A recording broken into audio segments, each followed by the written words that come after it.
Hi there, welcome back again to my channel. My name's Alan and thanks for joining me.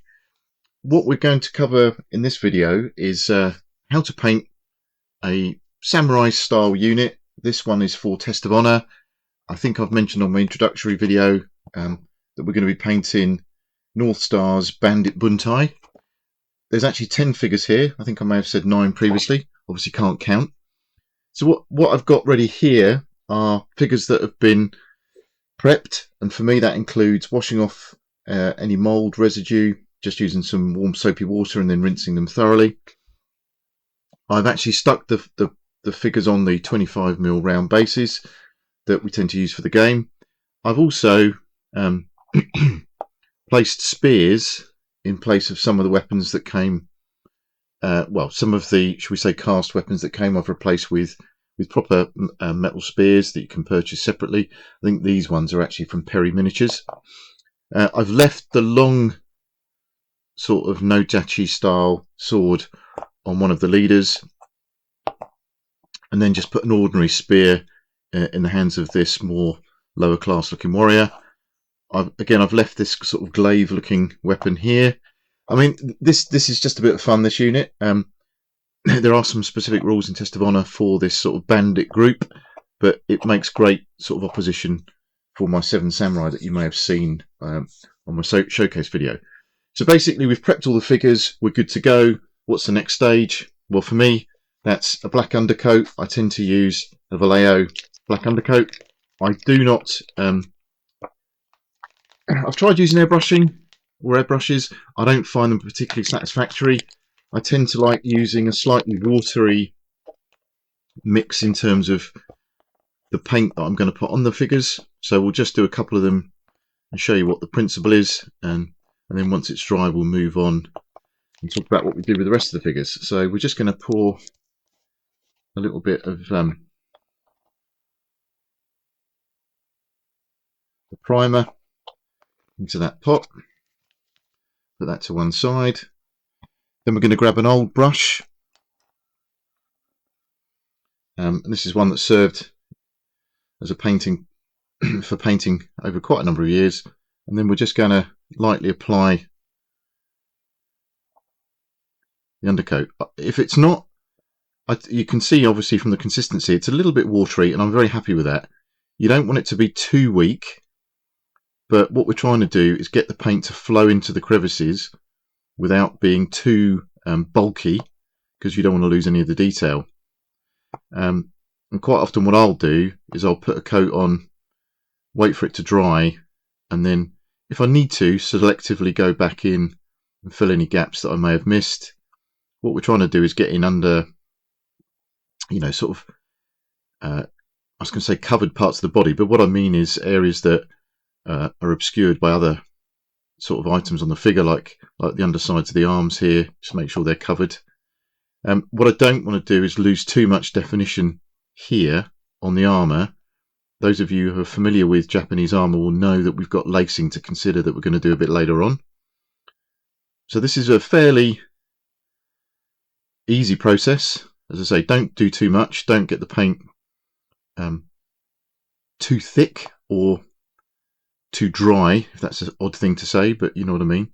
But also we don't want it so wishy-washy that it doesn't actually cover the model. I find the Vallejo paint's pretty good at coverage, and certainly once you've got the undercoat on, it does form a good basis. Well, sorry, I should call it a primer rather than undercoat. We should be fine with painting the rest of the miniatures. So again, not much cleverness here, other than we do really want to try and make sure that all parts of the figure are covered. Oops, excuse me, and we'll make sure that we leave that one to dry to one side. And it's just rinse and repeat really for the rest of them. So I won't bore you on this video with doing too much of that. I'll carry on doing the rest of them and join you shortly. Right. Welcome back. I've now, as you can see, undercoated, or primed I should say really, all of the figures that we're going to paint in this batch. I just wanted to show you the sort of finish I was looking for. So there's a few light bits on here that I sometimes might have gone over again with a little bit of the black. But the one thing I don't want is this sort of mark in here. So obviously that little section in there just hasn't taken the paint, or I haven't been good enough at the coverage. So what I'm going to do now, and I mean there's not that many of them to be honest, is I'm just going to pick up the primer again and just be a little bit selective about where I put some of the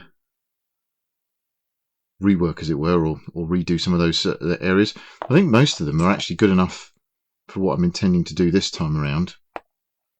Obviously the primer is important, and ideally you want to get it in all of the areas. There's a little bit maybe there in the folds that I might do that one, so keep those two guys out for a minute. Just check all the other ones. You know, it's not absolutely essential to get them all covered, but it will make a difference. Like there, I don't know if you can see there's a little piece that we haven't quite covered, so that's going to go on the list of ones to be redone. Most everything else, to be honest, is good enough that we can deal with any shortfalls or shortcomings a bit later on. Let's have a quick look at this one. Yeah, fine.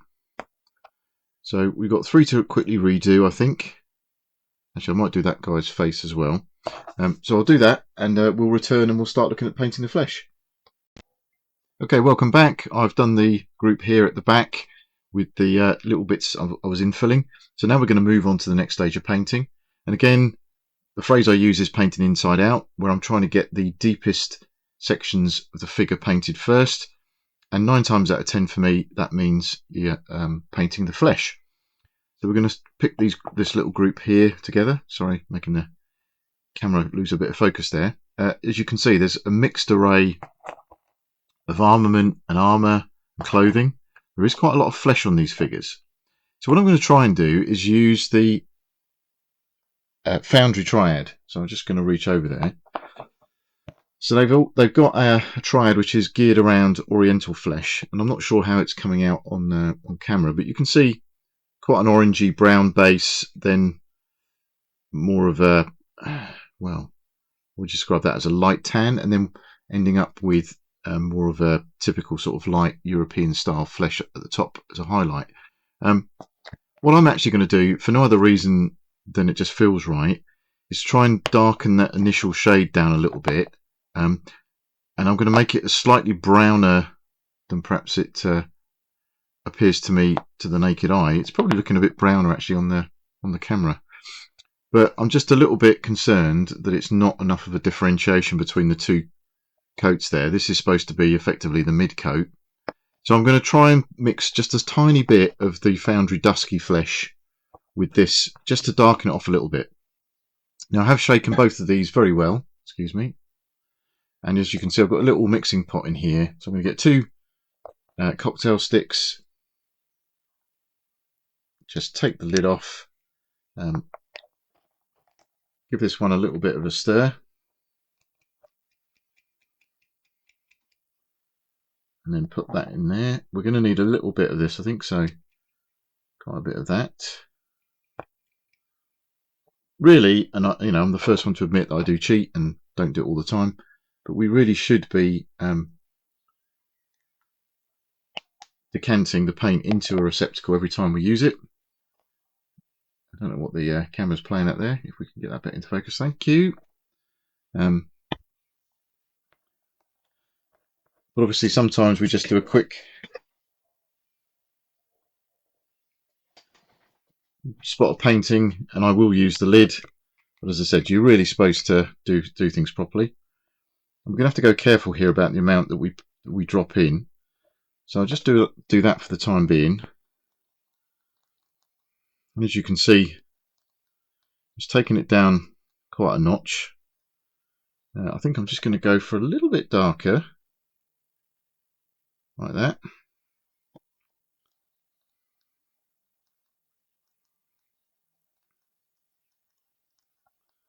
That's good. I mean, if you want to repeat this with some consistency, then perhaps think of a better way of measuring out other than going by eye.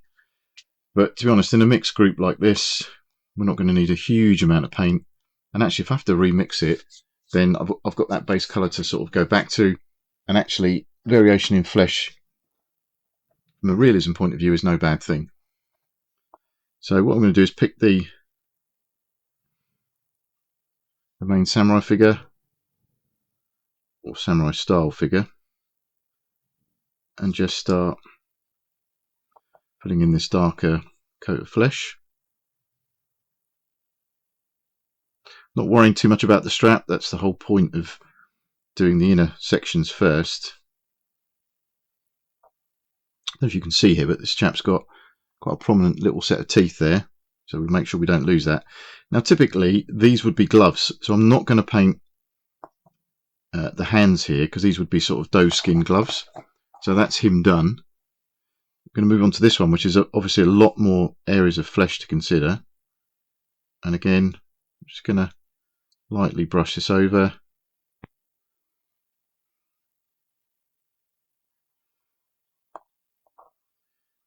You know, the idea of this sort of method of painting is that you can make a few mistakes by going over certain sections of the figure before you paint them. But obviously, you know, it's good to get into the discipline of trying to stick within the boundaries of what you're trying to paint as much as possible. Yep, that's fine. And if I'm taking care over anything, it's little things like the weapons, maybe trying to just hit the surface of the fingers so that we can go back and have plenty of recessed areas. I've seen people successfully sort of dry brush fingers, but it's never been the same. It's never been as effective for me, and I do like to sort of draw the brush across in that sort of fashion, which we'll come to a bit later.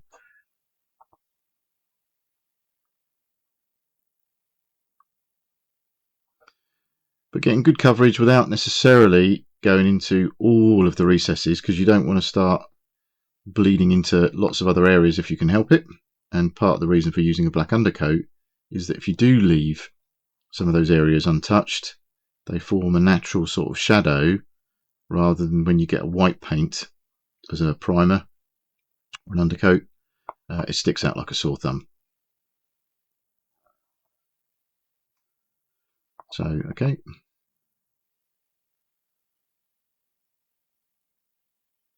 And again, we will be painting the base, so it's not important to get that 100%.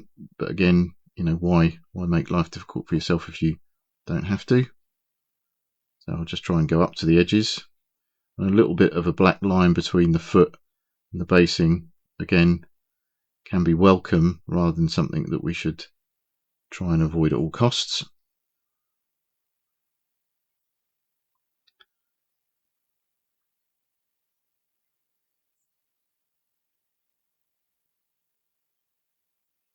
And quite often you can spend a lot of time preparing figures, you know, filing off the mould lines and surplus sort of casting. If it's something you normally do, like me, you wash them off, let them dry, rinse them. Yes, well, sorry, wash them off and rinse them, then let them dry, etc. So you can be quite a while before you feel like you're getting to this stage. And one of the nice things about painting small groups is all of that sort of prep time is obviously reduced, and then you can get into the painting a little bit quicker than you would do normally. So again, I won't bore you too much. What I'm going to do now is do exactly that for all the other members of the group, and then we'll take it to the next stage. Okay, so that's that initial flesh colour now completed on all the figures. And I thought I'd just have a little word about colour in general. So obviously in this group, I've got two samurai style figures, and I've got then these lower class warriors with various bits of equipment and armour. So what I'm interested in thinking about now is how I paint them in terms of coloration. I've got quite a lot of foundry paints, and one of the nice things about painting a group like this, particularly for something like Test of Honour, is you can loosen the shackles a little bit in terms of historical accuracy, or what you might otherwise be sort of feel constrained to follow, you know, more conservative lines. So I'm going to try and I have to say that's quite difficult for me to try and do something a little bit dramatic.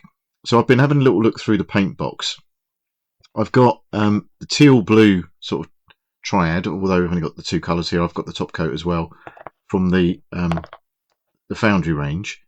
So I'm keen to use those. I'm a little bit worried that the mid coat is already very high, very light, but I'm sure I can do something with those. I've seen this figure's surcoat. I think it was called a Jimbari or Jimbari, something along those lines. We're going to have to decorate this, so that's going to have a little bit. It's going to have to take some thinking about. But also on this figure, we've got sort of clothing on the inside.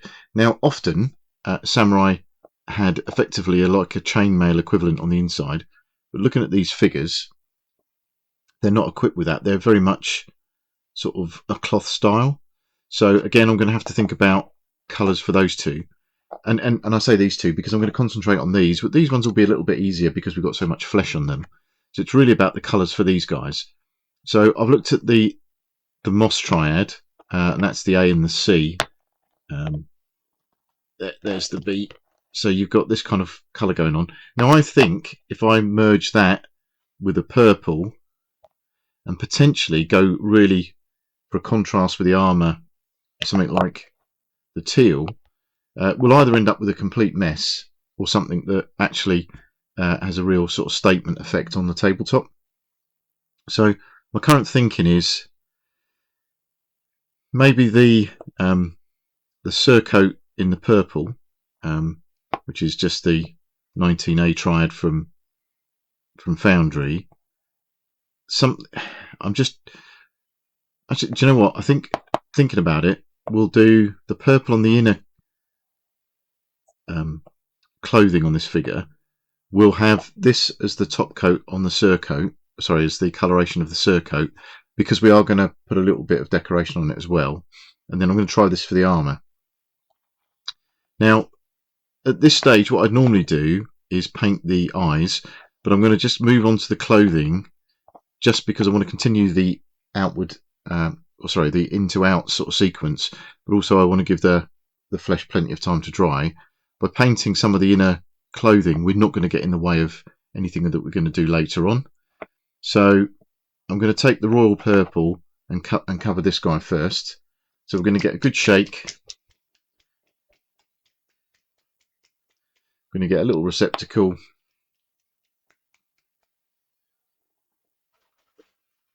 Get a fresh cocktail stick out of the box.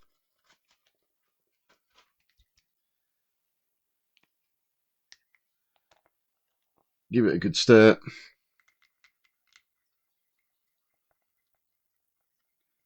And put a little bit in the paint, in the sort of working pot, as it were. I'm probably not going to use a great deal. Well, we're not going to paint many more figures with this, so we don't need a great deal in the pot. As you can see, I've got a small amount there. We've got some areas to consider here. We've got the tassels off the helmet. We've got almost like a neck guard there. So I'm really not going to go anywhere near that. But what I am going to do is paint the trousers down there. You can see. We'll come back to the patination that perhaps we want to use on this. Just go inside the figure. I said it's perfectly reasonable to paint that almost like a chainmail if you want to. But as I said, this is got quite a lot of what appear to be folds of clothing modelled onto the figure, and we're trying to get a bit more of an effect given that we've only got a few of them. So we'll do that. And again, apologies, I'm holding this at a slightly odd angle. I'm sure you get the gist of it. And again, inside out, making sure that we try and stay a little bit more constrained. So as you can see, that's not, at this stage, that's not that dramatic. And these are very billowed. If that's the right word to use. As far as a pair of trousers go, we'll come down here. We've got some strapping to consider, and we've got the armour, but at this stage we're interested in getting the paint on the trouser and that sort of material. Okay, so yeah, I think stage one for him is okay. I'm not going to try and cross over on any colours, so we'll stop and we'll have a little think about this guy. Okay, I've been into the paints again, and I think for this one we're going to use a storm blue for his clothing, and then I'm going to go for the terracotta triad for his armour. So not sure how that will work out, but I think with a white lacing maybe this will look pretty effective and be quite unusual in terms of what I've previously painted. So again, same kind of trick. Let's get the storm blue going. This will look quite dark when we first put it on, so you do need to consider, you know, the other members of the triad being a bit more prominent. So let's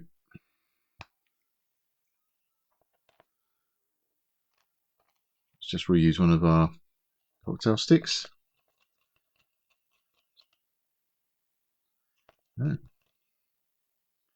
This paint is definitely darker, as you can see. Oops, we don't want to get those two mixed up.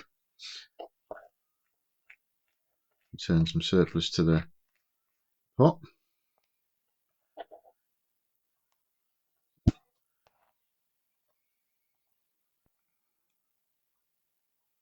So again, we're just running down lightly here. When I use this storm blue, I tend not to overly concern myself with the initial coat because it just ends up looking very dark anyway. For me, it's more about follow up with the lighter colours, and again we're going to think about patternation on some of this clothing just to lift it a little bit, but obviously they were elite warriors, as it were, and usually fairly wealthy.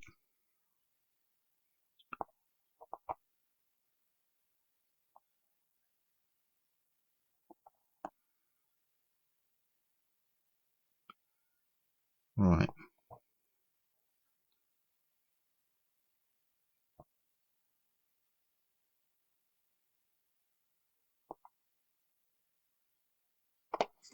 Okay. So again, avoid the armour if you can, but at this stage not essential because we're going to come back and go over that.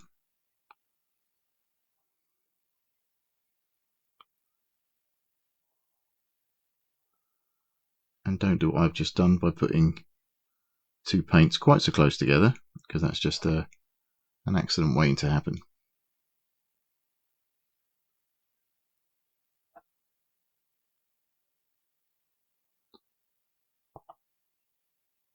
Right, okay. So I'm going to let those two dry and then have a little think about these remaining sort of lower class warriors at the same time. Back in a mo. Right, I've had a little think about it. We're going to do, I think most of these guys are going to have blackish or black or blackish armour. I might mix a little bit of, I've got an oily steel somewhere, which I think is quite a nice colour. Can I retrieve it quickly? Which I'll show you a little bit later on as we get nearer to the stage. But it adds just a faint, yeah, here we go. It's an oily steel that I've got, which on its own is probably too much of a steely colour, you know, metallic colour. Just a few hints of that with some of the metal, sorry, the black might just give it a slight metallic feel, which I quite like the idea of. But what I'm going to do now is try and pick some drabbish colours to do effectively their clothing, tunic type garments. I've dug out the the olive drab, just because it gives a bit of a brown base that we can then do quite a bit with afterwards. So I'm going to do, I mean, obviously you can see there it looks quite brown when you put it out, but it does dry a little bit kinder in terms of what we can do with it. It's a bit greener than it appears to look. This guy over here I've decided to do in a foundry boneyard style colour, but I thought I might start with this figure. And actually there's not a great deal on a lot of these that isn't armour, so I'm just going to run a little bit of that in some of these channels around here, just to make sure that we get a bit of colour differentiation going on. Oops.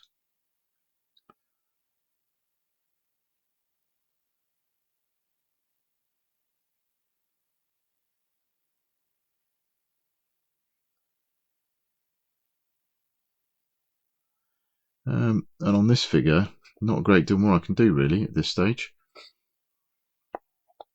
So I might repurpose that for this one over here, although it's only effectively a loincloth type arrangement now.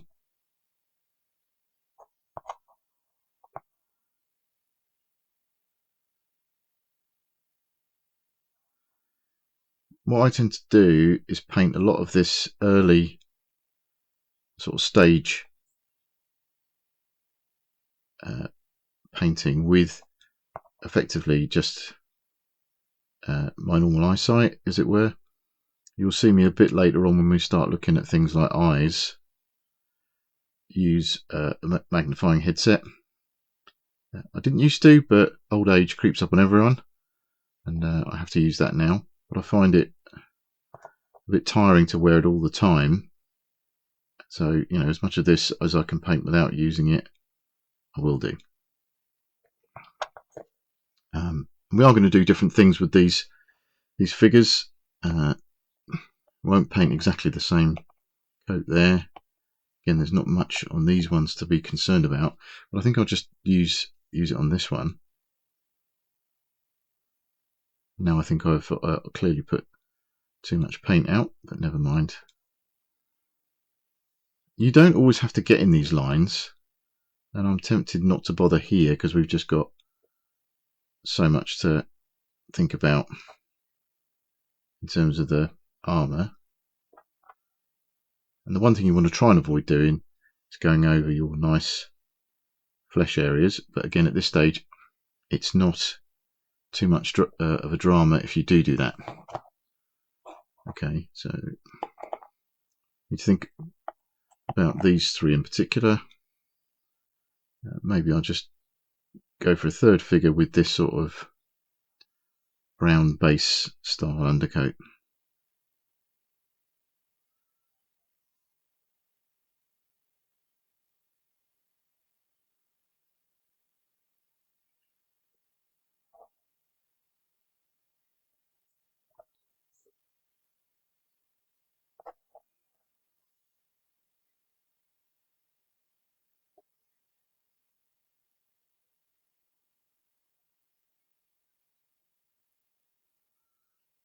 Okay, there's not too much that you can see around the neck area, so we'll leave that one.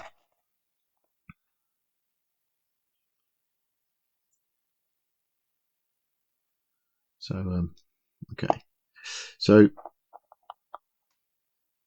we've got a few of those figures over there. We're going to do him in Boneyard, so I've got to think of something to do with these guys, but we'll come back to that shortly. Right, there's a couple more paints I'm going to take a little look at. I've got this green khaki here, which is a MIG paint. I think I'm going to use that as the top coat on these guys over here. And then I've got this Vallejo grey, green grey. I quite like the idea of using that on the remaining figures. So I'm going to give that a whirl. Again, it's important to shake all the paints. AK in particular, oops. I would say get to know your paints, because this one is much more watery. I think with their sort of airbrush heritage in mind. You still get good coverage, you just have to go a little bit more careful when you put them on with the brush, that it doesn't run everywhere. So let's take this one for the time being. Look at how much the what the grey-green looks like. Now, that's a little bit light for the effect I'm after, so I actually want this to be more of the top coat style. So just, it's not recommended, but what you can do is just get a tissue, try and get that off there, because I'm not going to keep that as it is. I'm going to actually darken the grey-green up a little bit. And you could do that with sort of tonal sort of mixing, but I sometimes find just, you know what, just do a bit of black, and you can't put too much of that in, otherwise you'll lose all of the colour. I'm hoping that little dot is enough to give us what we want. See what I mean about how quickly that black goes into a light colour. That's not enough of a difference actually, so I'm going to go one little bit more.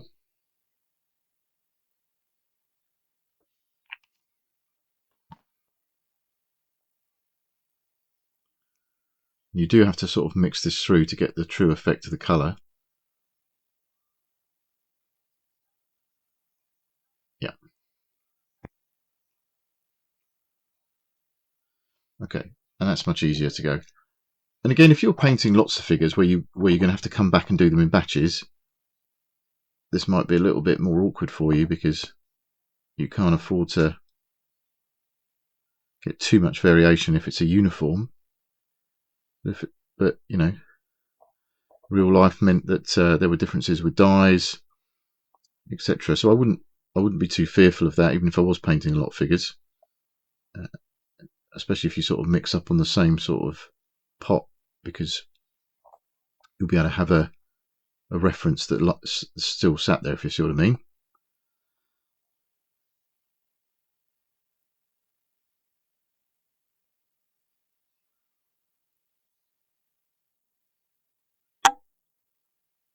Apologies if I'm blocking the camera here.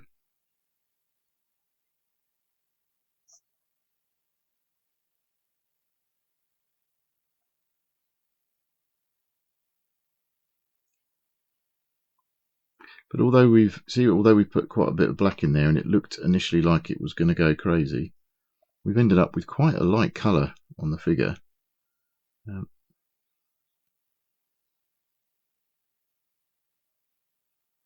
And that's the strength of some of the pigment that you get with some of the Vallejo paints in particular, is that it will do its best to be true to colour.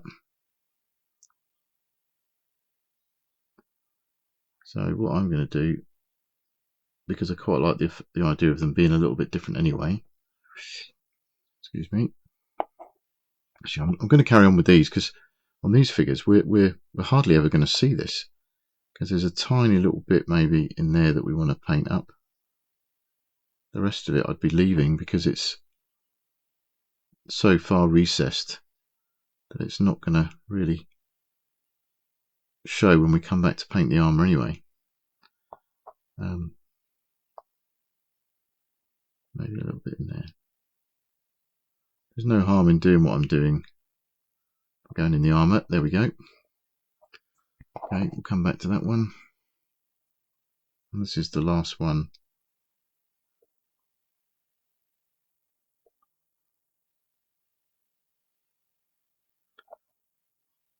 In terms of this group that hasn't got that initial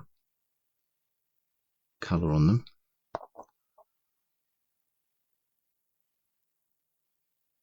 Alright, leave that in there.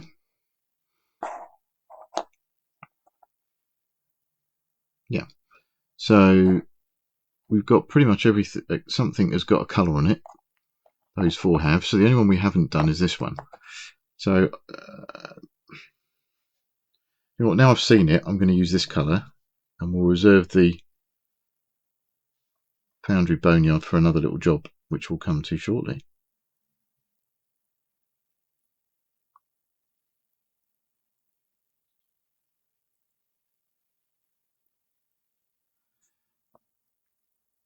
Just to reiterate, where you've got some of these really deep folds, if you leave a line there so that we can pick out the belt later on, that will actually be a much more effective finish.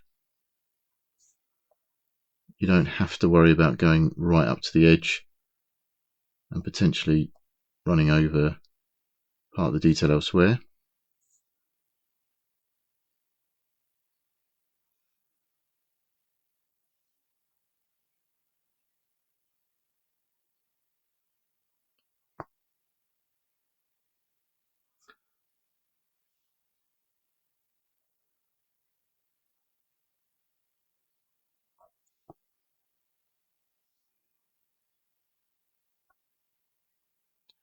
When I'm painting a group like this, I often find the hardest thing is getting started with the colours. Although this evening it hasn't taken me too long, I've really not had the camera off too much whilst I'm mulling over the colours. I'm fortunate enough, just off camera over here, I've got a stack of paints in a cardboard box, and I'm just sort of rooting through them, really. Just getting whichever one catches my eye. But it can be tricky, and there's nothing obviously wrong with trying a colour, deciding it's not right, overpainting it. As long as you don't do it too much, or you don't do too thick a coat and obscure the detail underneath, it's never going to really be a big problem. And in fact, the handling that figures get means the more paint layers you put on, probably the better.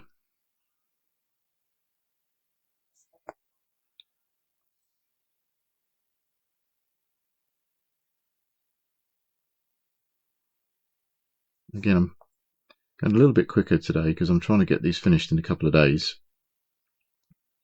and just have a different unit to bring to the Test of Honour session that we've got planned for the weekend.